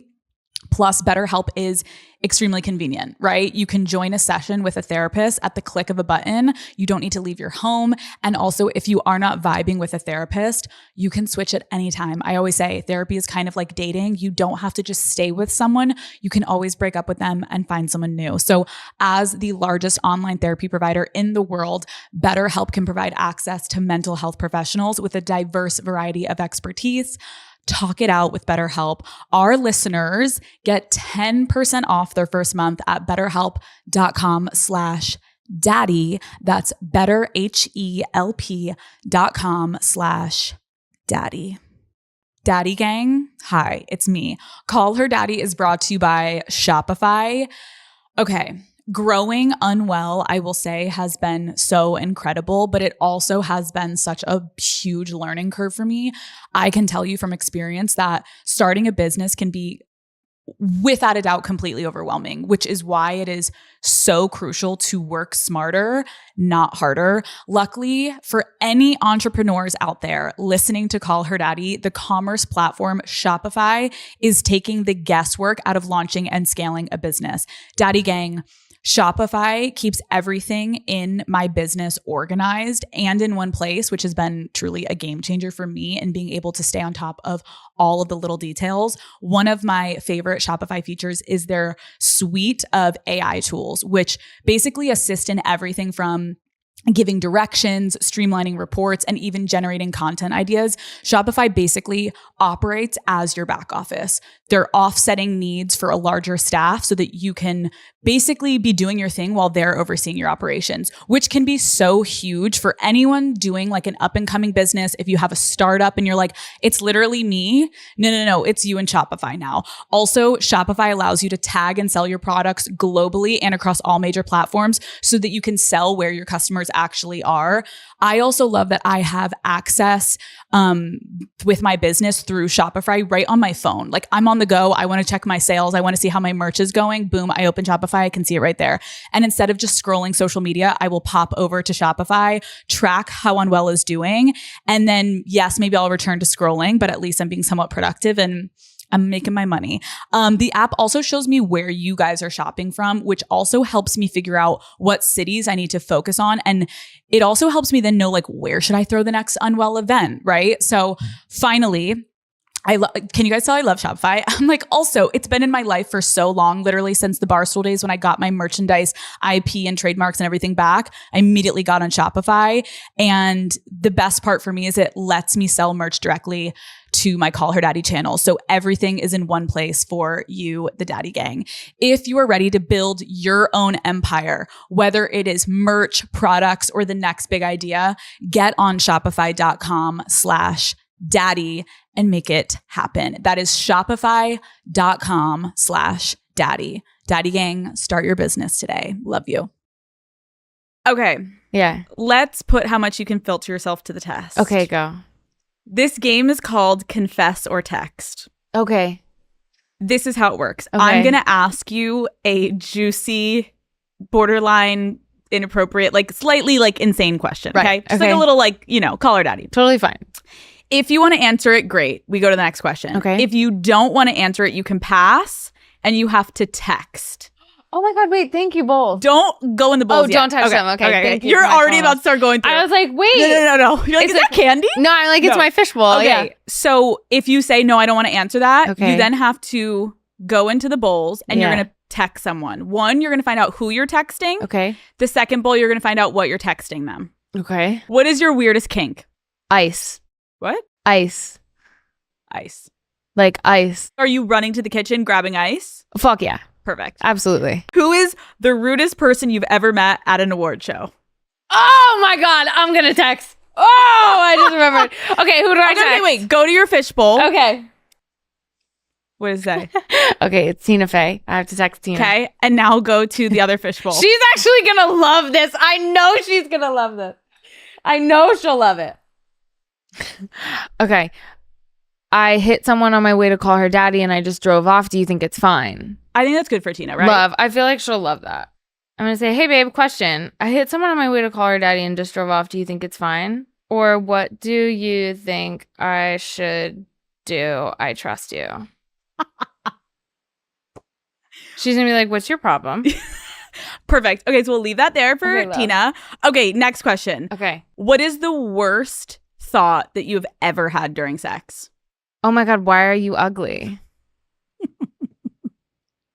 You know when you get too close to someone's face and you're realizing that you're so uninterested and you're like, whoa, you just got ugly? I was thinking like my answer is probably like, I don't want to be here. Of course. Naturally. Which is like Naturally. I mean, I spent years of my life having sex with men, so that is not foreign to me. Or like, why do you have that? Like, what is that? Get that thing away from me. Literally get that. If that looks me in the fucking eye one more time, I'm going to shoot you. Which celebrity has tried to flirt with you that was clearly in a relationship? Okay, I'm going to text. That fucking face. I'm going to text. Okay. All right. This is Cara. I have to text Cara something. Wait, that's so funny. Okay. I have to text Cara. By the way, a new song on my album is about you, ... And I was, okay, she'll love this. Okay, this is going to be so hilarious because my last text to Cara was, I literally hate being alive. I'm so mad all the time and so sad. I hate being around people. Are you doing okay? I feel so depressed. Did she answer? She sent me a slew of I thought she left you on red. I was like, holy Imagine. She's like, fuck you, bitch. No, she sent me a slew of the most like inspirational best texts. This bitch is like my sister. But I haven't responded to those because she sent them since I got here. Wait, so you sent these today? Yeah, of course. Not doing well. I just won't be responding to all of the beauty Nothing. and wisdom that my dear friend has just texted me. I'm saying, by the way, a new song on my album is about you. I'm going to put a winky face. She's going to freak out, right? She's going to be like, do you not care about everything supportive I just texted you?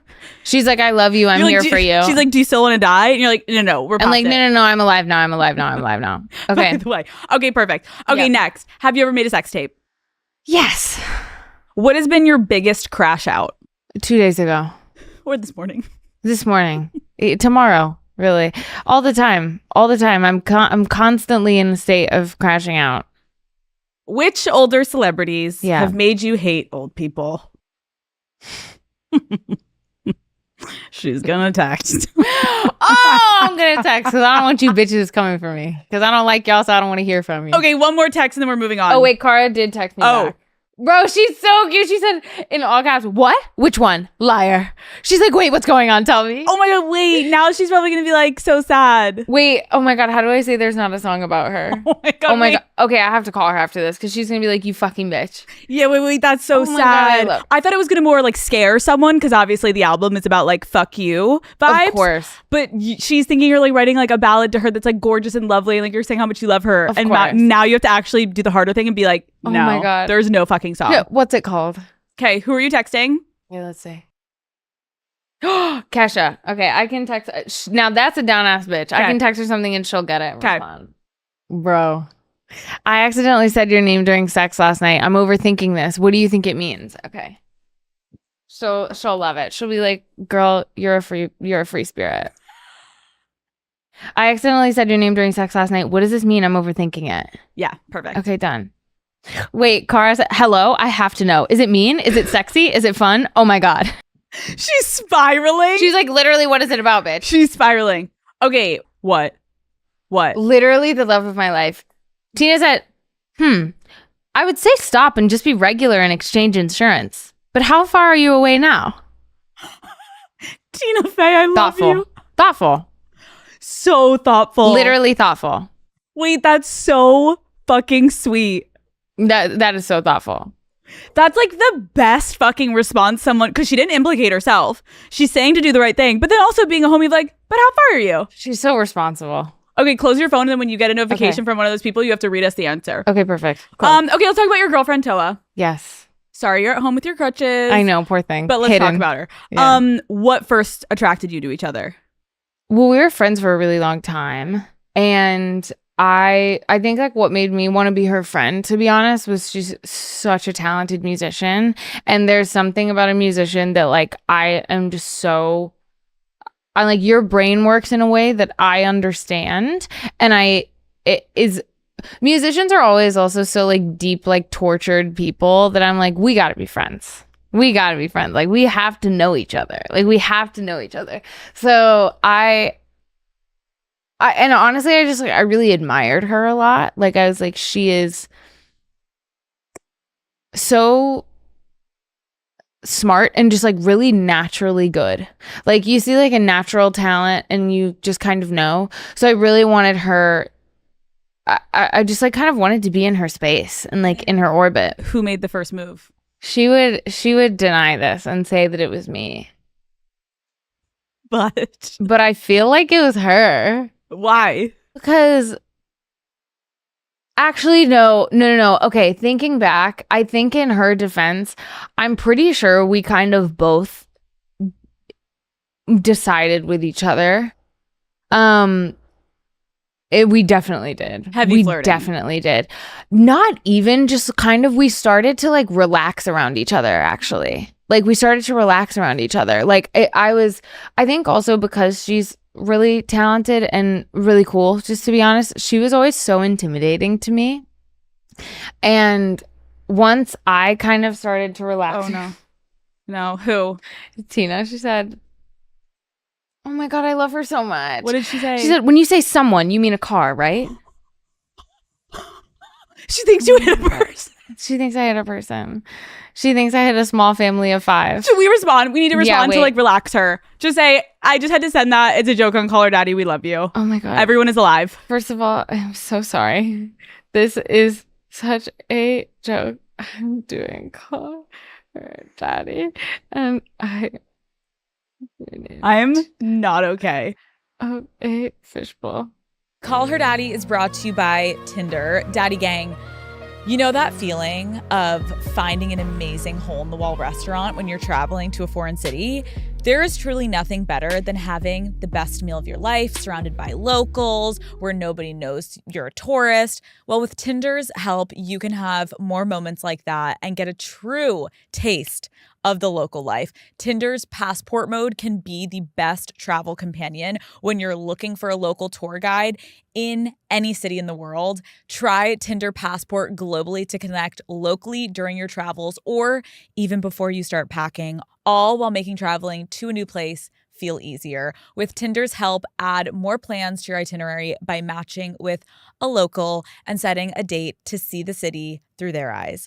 Passport mode is also a great way to help immerse yourself deeper into the culture and have more authentic experiences while traveling. With Passport mode, there's so much to discover. Explore all of the possibilities for yourself. Tinder, it starts with a swipe. Download Tinder today. Last time we spoke, Yes. you told me, quote, I have dated so many people in the same fucking font. Yeah. If you went through the roster of 2021, they're all siblings. Yes. Does Toa fit the mold? No. Really? No. Wait, visually? Visually, personality, All of it. everything. No. Like, switched she's up. not to be so insufferably in love, but like, she is really one of one. There is like truly, I've never met another person like her. I don't think another person like her exists. Like, in every sense of the word. She is like physically so singular. Like, she's the most beautiful thing in the whole wide world. She's like so stunning. And it's just subjective. Like, we always say, like, we're always like, she's not like, you can be gay, you can be straight, you can be a big, burly, like cis man. Everybody thinks she's hot because she's objectively really fine. She's everybody's type. So like, she's got her own thing there. As a person, she is not at all like anyone I've ever dated. She's like so secure and loving and supportive and wants nothing from me except to like love me and be with me. And has been so like thoughtful about that, which I really, really appreciate. And I think she also appreciates too. And she understands because like she's an artist, so she gets it. But yeah, she's just like, she's just so, yeah, she's so one of one. I think everybody else that I've dated has been really, I don't know if the people that I've dated have actually liked me or if they've just like been with me like for fun because it like feels good and it's exciting. Again, like a jungle gym. Like everything is like a fucking play day to everybody. She doesn't care. No, she's like, I couldn't give less of a fuck about what you do with all due respect. Being with her has just made me realize how unsupportive the rest of my relationships were. I mean, you can even just like tell like how calm you are. Yeah. You can just tell you're very at ease with her. Beyond. There's no one I would rather be around or spend my time with. You guys moved in together. Mm-hmm. How did you know you were ready for that? Like, we were spending so much time together anyway that we were like, why do we pay for two separate places? Like, this is so silly. Like, why are we wasting money? And also, I don't know. There's something about like in like gay relationships, it feels very like roommate-y almost. And I was like, dude, like you got to be my roommate. Like, what are we on about? Like, this is like, we have to do this. Okay, wait, do you have a PSA for any lesbians listening of like knowing when is the right time to move in with your partner? Bitch, I've had people move in with me against my will. So I am not the one to give advice because I can't even control. Oh my God. I can't even control it. Yeah. It's like, oh my fucking God. I'd be like, hey, can I have a moment of space? Would that be all right? And it would be met with like, you don't want to be around me, so you hate me. That's really fucked up. Like, you just like did it. I'd be like, wait, but like, this is my house. Can you please, like, can I actually sleep in my own bed, please? And then you start looking around and all of their stuff is already moved in. You're like, wait, when did we have the conversation like, you were moving in? How did this happen? How did this happen? But Toa and I, we like waited a minute to move in. Like, over a year to move in with each other because there's a seriousness with which we both took our relationship from the jump and then on. I think because we both knew immediately that we were really going to try and put our best foot forward and be like the best partner for each other because we both really wanted it to work. So I think in taking the time to decide to move in with each other, it actually allowed us to like grow closer because we were so secure in ourselves and in our own decisions that we were able to then do it together. Because like, don't get me wrong, sometimes rushing into things is the way, and sometimes it works. Like sometimes it works and sometimes you know and you run free. But I had just been in a situation where I was like, yo, I have no life. My life is lost. I can't even fucking like wear the outfits I want to wear. Like I'm scared. So I also didn't trust my judgment. I was like, I don't know. But I wanted it to work with her desperately because I was so in love with her. So I think we just like took every precaution. Dude, that's amazing though. Yeah. The fact that you now are able to be like, we live together, it's going amazing. And I did the opposite of everything I've done in previous relationships. I took it so fucking slow that by the time we moved in together, we were like, duh. Yeah, we were like, it's about oh my God. fucking time. We were like, why are we paying for two places? Right. Like, You're like, this fuck. is kind of outrageous. I'm like, we're like camping between like cribs. I'm like, this is so stupid, bro. But also I think it was important. I think it was important. Random pivot. Yeah, sure. Can we talk about some straight men? Why? Why?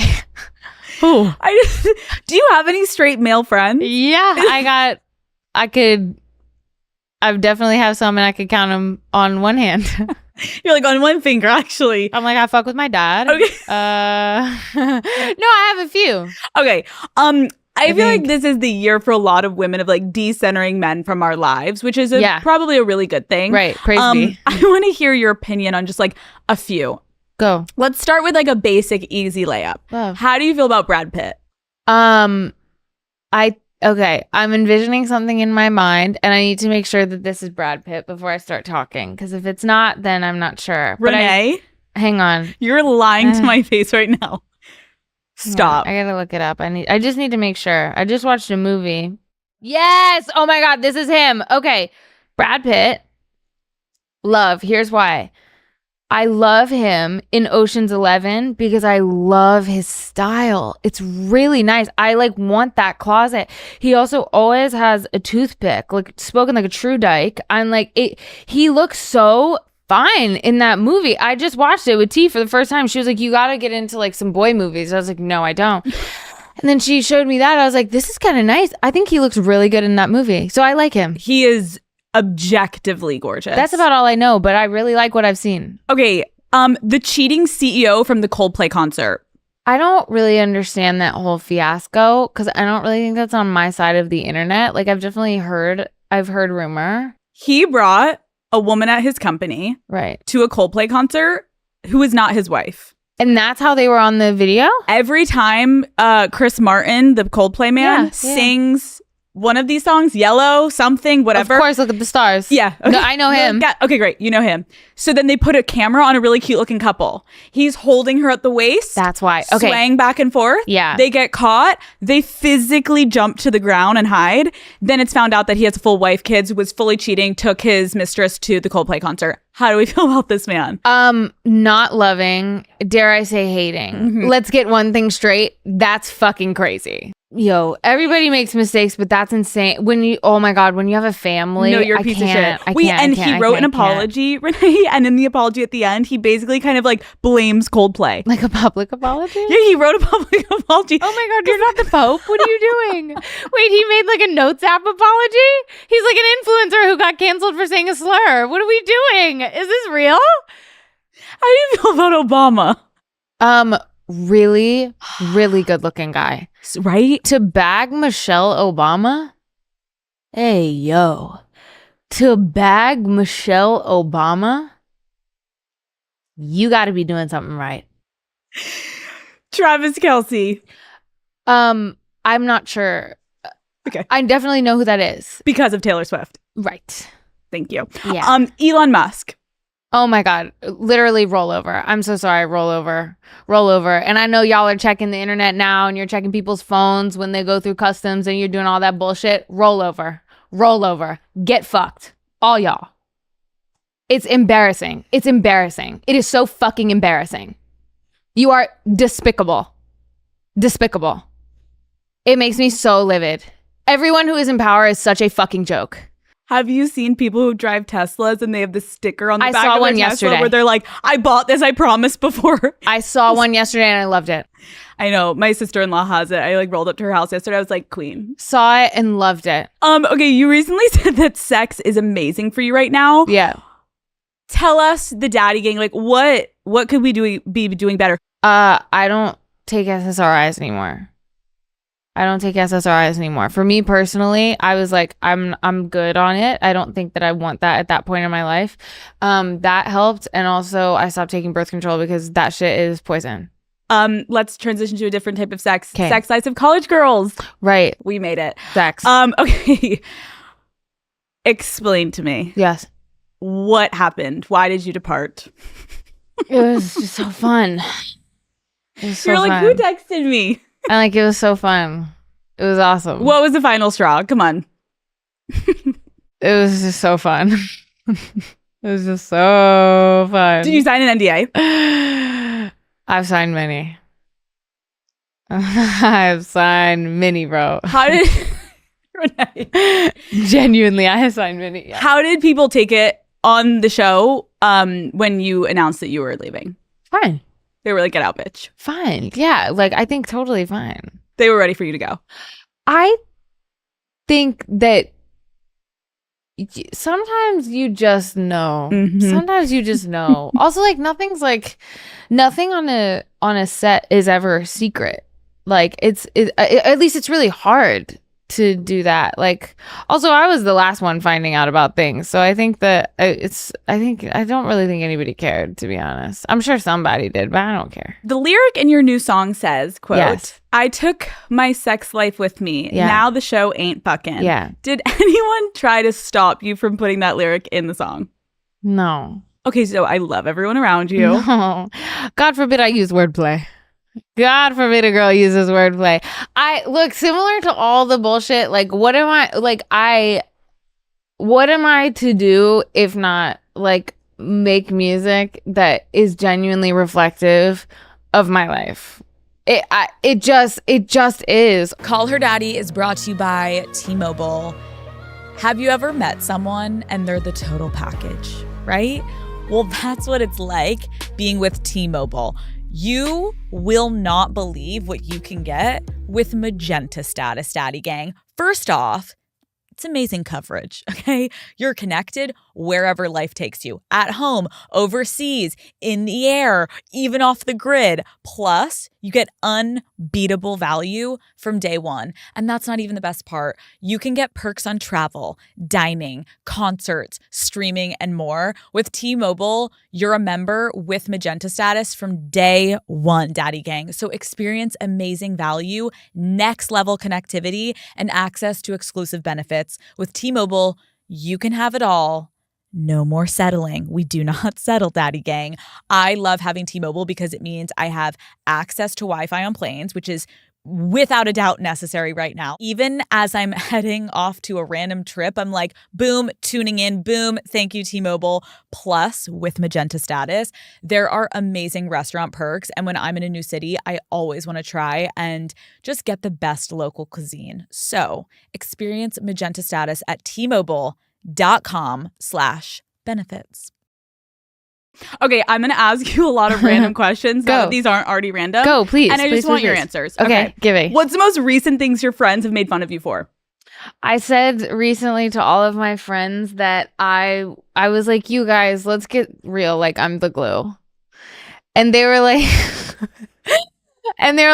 excuse you? And I was like, I know it's bitchy. I understand it sounds conceited, but I need you guys to all get fucking serious and tell me, like, let's talk about it. I'm the glue. Like, I'm making the plans. I'm holding this bitch together. And all my friends were like, you are so fucking crazy. That is such an obscene thing to say. And I was like, just chew on it and then come back to me. Let me know if you think I'm the glue. Everyone whether reluctant or not, agreed that in a sense I am the glue. But I did get clowned for it. And because you're making such like a pretty big statement about yourself. Of course. But it's honest. And I'm not saying I'm God's gift. I'm just saying like you're the glue. I make a dinner reservation every once in a while. And that's huge in a friend group. That's big. I'm like, what are we doing? You know? Everybody's like, should we do this? Should we do this? I'm like, no, let's go. Fuck, marry, kill. Sure. Ellen DeGeneres. Right. Rosie O'Donnell. Right. Jojo Siwa. Oh my God. Okay. Well, marry Ellen DeGeneres. Nemo is my favorite film of all time. And that is single-handedly one of the best voiceover acting jobs we have seen and maybe we'll ever see to date. There is truly nothing like it, and we are not talking about it enough. Marry Ellen in this scenario or any. Okay. Who are the other ones? Rosie O'Donnell and Jojo Siwa. For the purpose of this exercise, oh my God, I'll fuck on Rosie O'Donnell. Yeah. Yeah. I think. Okay. So we're killing Jojo. Yeah. Okay. But God bless. God bless. God bless. God bless. Okay. What would you do if you were forced to have dinner with a straight white man whose personality revolved around Joe Rogan being his religion? I need you to tell me something. Who the fuck is Joe Rogan? Because I saw a TikTok using his name today, and I was like, what is that? And that was not the first time I'd heard this name, but I'm not sure who that is. He's not in Ocean's 11. No, Who is this? Have you ever watched Fear Factor? No, what's that? Do you know what the UFC is? What is this? The UFC, like UFC fights? He's a fighter? Well, I don't know. He has a podcast. He's my height. I guess you don't have to be tall to be a fighter. We're moving Okay. on. Yeah. You and Amy Poehler recently bonded over disliking boys who do backflips. Okay, is Benson Boone the exception or is he the reason for the trauma? God damn it. Okay. I texted Benson about this because I was like, listen, God damn it. I was like, first of all, Amy and I's conversation, Okay. obsessed with her. Love. There's truly nobody better. The duo of her and Tina together is one that will go down in history. They are the nicest best. people alive and so fucking funny. This conversation with Amy and I came from somehow. We started talking about SVU, which I know that you just don't even get me started on Rishk. No. Don't even fucking talk to me about Rishk. She walked in here. I- life changed. Was Renee. freaking out. I was freaking out. Renee. I thought I was gonna literally off myself. I was like, Imagine me meeting her. not Rishk. Shit myself. Woo! I was like, oh my God, I watch her every night. She is everything. No, she's perfect. Okay, She's perfect. so Anyway, we're talking about SVU. We were talking about SVU, and then we got into how much I love Christopher Maloney, and then we started talking about this picture of Christopher Maloney in a split for a Men's Health spread at one point. God. And I was like, look at this. He's in a split. I love Christopher Maloney, but I was like, I don't like when guys do splits. And so we started talking about flexible men. And I said that the reason for me disliking when men do like flips or splits or tricks or little like acrobatic things, it reminds me of the musical theater straight boy who is not very talented, but bags every hot bitch in the cast in high school. Okay. This is an archetype in musical theater Okay. that disrupts me to my core. And they're always flipping, or they always have a trick. They can always do an aerial or something. And they're not talented, but they can flip. And so I get deeply disturbed when men do splits or anything acrobatic now, because I'm like, this is taking me back to a place that I worked really hard to escape from. So Benson is the exception. Benson can flip. Listen, He's not the reason for the trauma. no, my God, no. Listen, he can flip. He can flip all he wants. What straight behavior should be illegal? All of it. Okay. You're stuck in a group therapy session Sure. with your most recent ex, your hometown homophobe, and your childhood bully. Who do you make cry first? I'm like totally going. for my childhood bully. That one's been like waiting a long time coming. That one's been a long time. Actually, wait, I take it back. I kind of forgive her. Really? I don't know. The childhood thing is difficult because I am a full believer that kids are assholes and kids are not only like going through so much shift, but also like hate themselves at the same time as like trying to figure out who they are. So I do have some like grace there. So maybe I wouldn't make my childhood bully cry because I would get it a little bit. I'd be like, it's okay, all good, people can change. I don't know. I might hit a 3-peat. I might get them like all at once. I might be like, y'all all fucking busted. Ugly, not talented, boring, just do. Yeah. Take them all out. All out at once.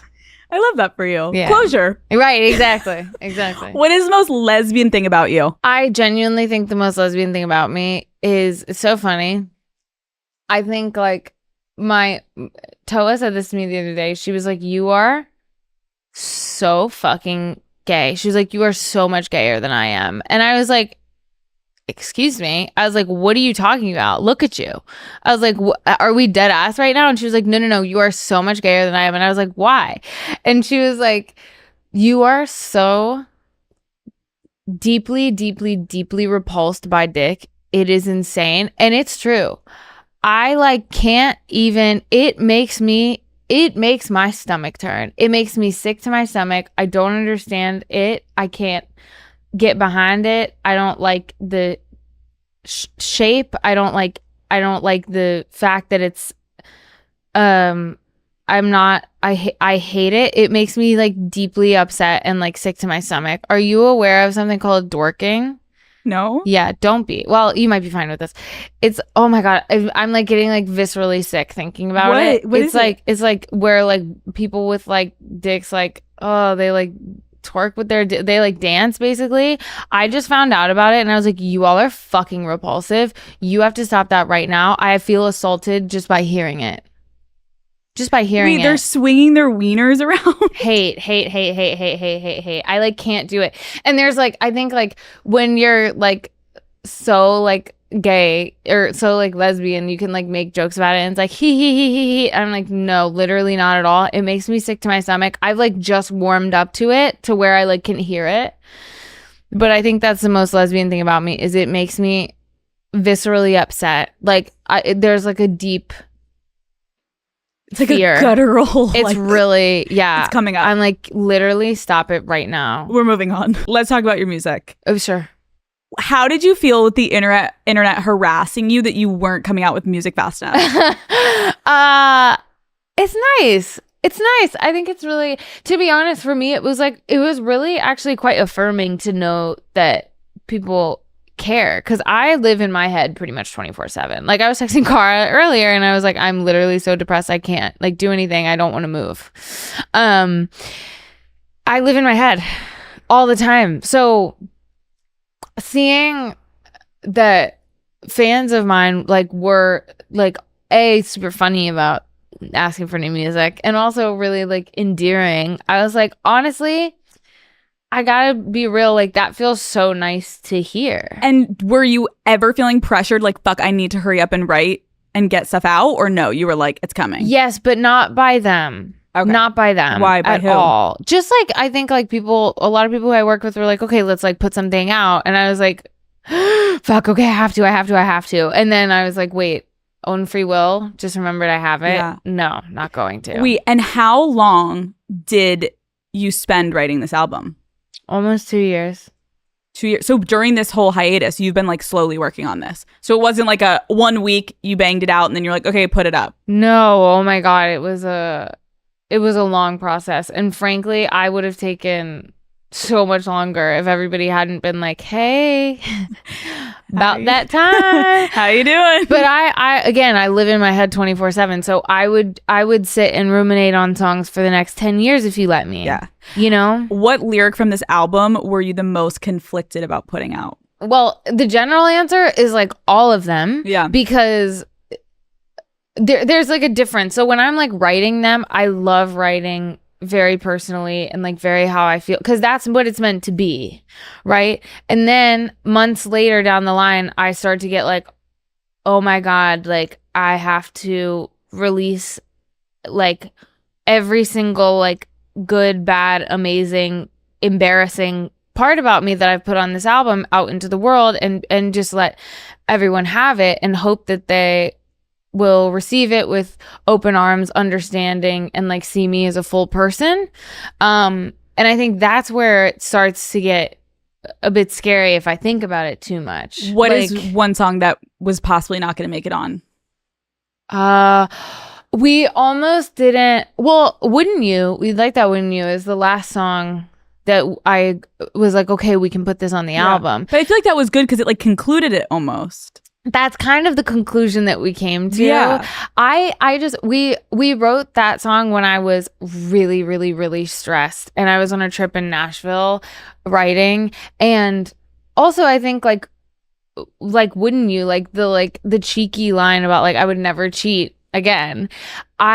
That was another one where like writing it, I was like, oh my God, this feels so good to like get all of this shit out. I feel so like relieved to be able to like poke fun at something so horrible that happened to me and make light of it, and something that I did at one point that I'm not proud of. Like I was like, this feels so fucking good to get out.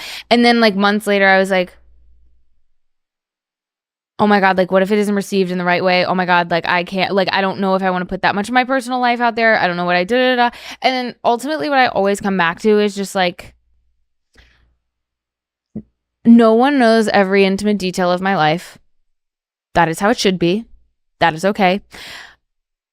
I made something that I am really proud of. And as a songwriter and an artist, I want to make things that are who I am holistically as a person. So anytime I start to like tweak out about something or get worried about like putting a line on, I'm like, yeah, but like this is what I do, and this is my job, and this is what I love, and this is also how I like expressing myself. And also I poke fun at bullshit I do all the time. Yeah. So like I'm gonna also do that in music, because it is what it is.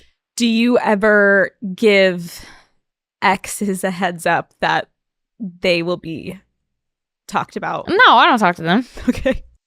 No. What is Toa's favorite song on the album? I'm calling her. Hi, sweetie. Hey, can I ask you a question? What is your favorite song on my album, and why is it everything? But also, if you had to pick one specific song, what would you say that it is? Okay, she said it's either That's So Funny or At Least I'm Hot. Good choices, sweets. Good choices. Okay, I love you.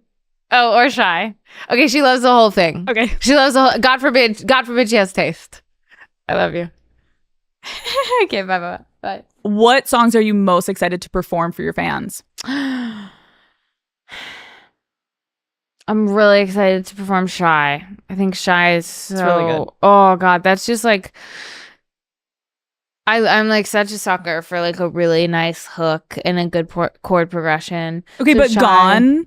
I know. You know how I feel about you with like your singing. Like last time when you sang for us, I was like crying because your voice, Renee, you could strip every single fucking instrument out, and your voice, my jaw is to the floor every fucking time. So when I heard Gone, I was like, there she is.